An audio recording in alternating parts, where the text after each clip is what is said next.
Hello everyone, welcome back. It's good to have you all here today as we begin our journey into this new curriculum. I have to say, as a teacher, preparing to guide you through these chapters, I am incredibly excited because the source material we are digging into is surprisingly rich. It's definitely not what you expect when you hear the word textbook. The textbook we are looking at is a beautifully designed collection for the +1 students. What makes this curriculum so unique and what I want us to focus on as a class is how it forces us to synthesize multiple disciplines. In this classroom, we won't just be learning English, definitely not. We are going to combine history, technology, media literacy, and emotional intelligence all into one cohesive world view.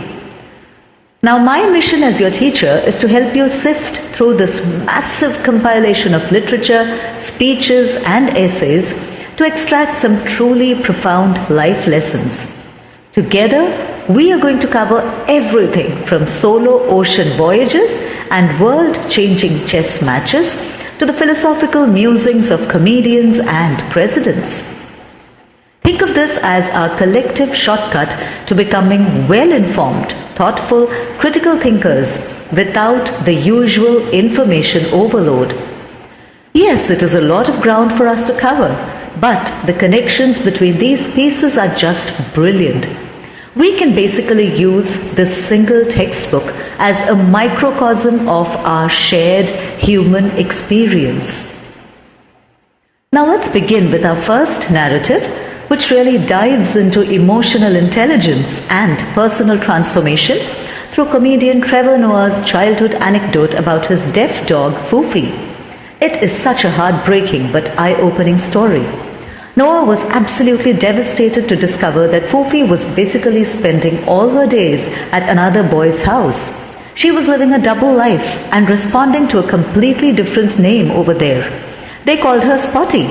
Through this, Noah learns the hard lesson that you do not own the things you love.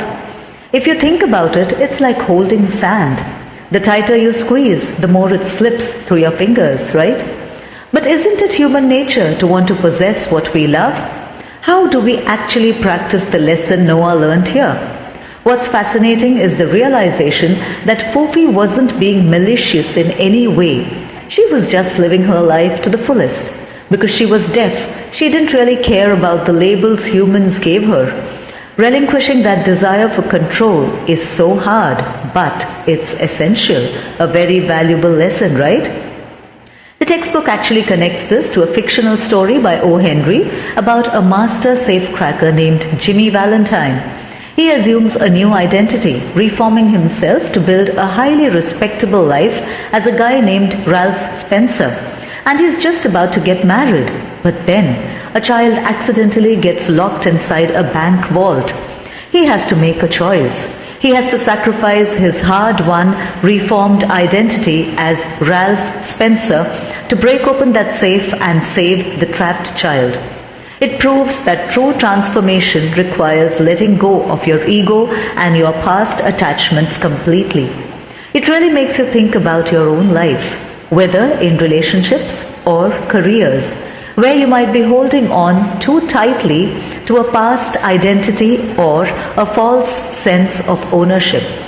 It is a really uncomfortable question to sit with because letting go of control isn't just a personal emotional struggle. It is the exact challenge we face as a society hurling towards rapid technological progress.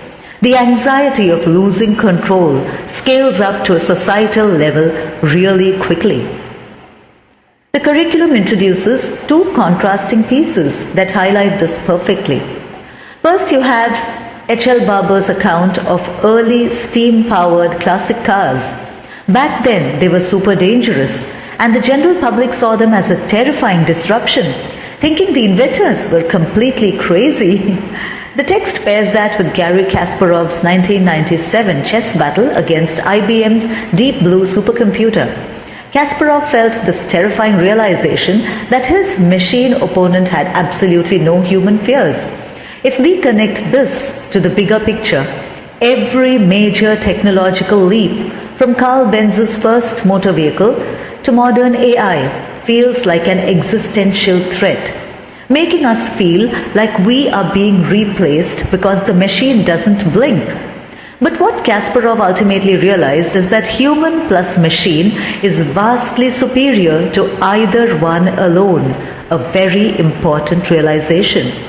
Yes, machines have the brute force, calculations, but humans have the purpose and the passion.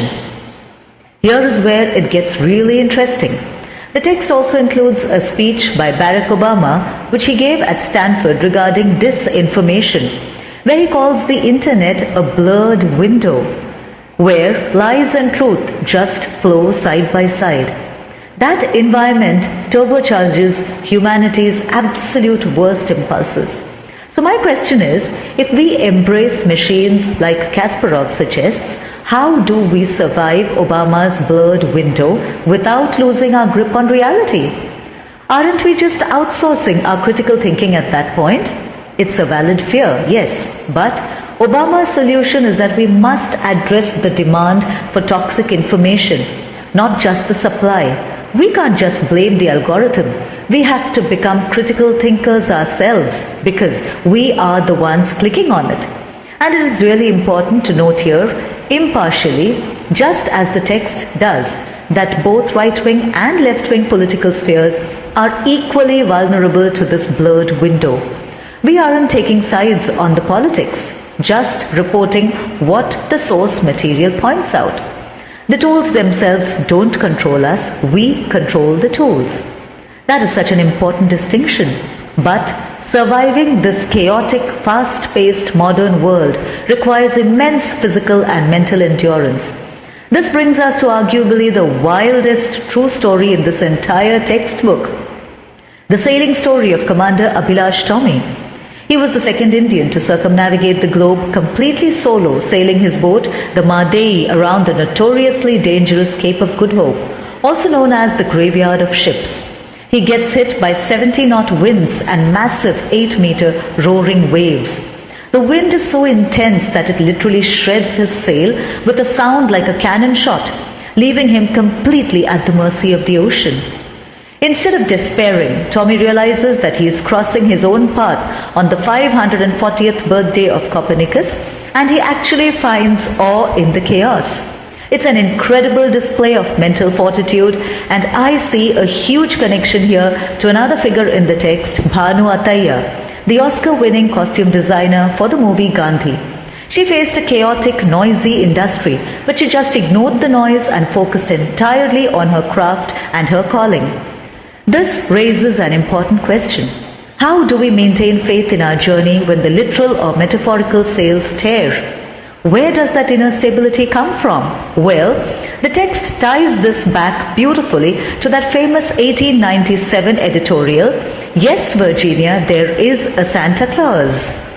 The editor wrote that the most real things in the world are those that neither children nor men can see, like love, romance, and poetry.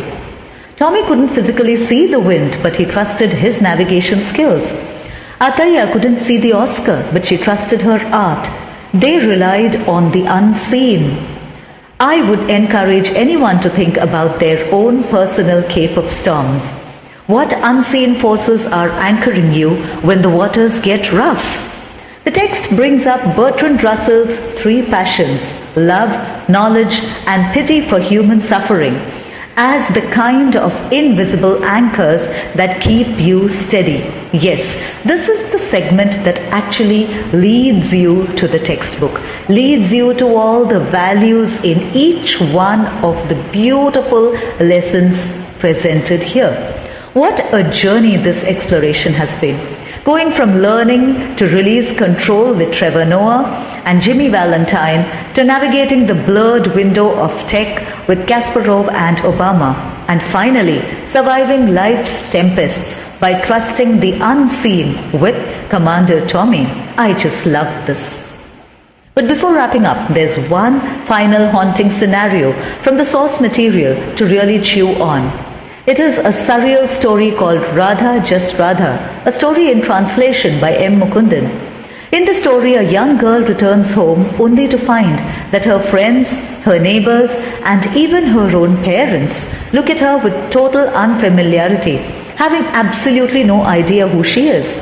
She's just plunged into this complete existential void.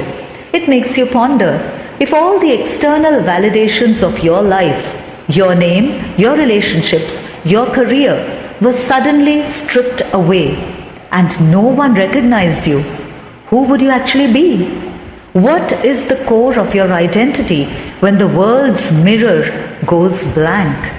That is definitely something that is going to keep me up at night. I think I need to focus on the mirror within.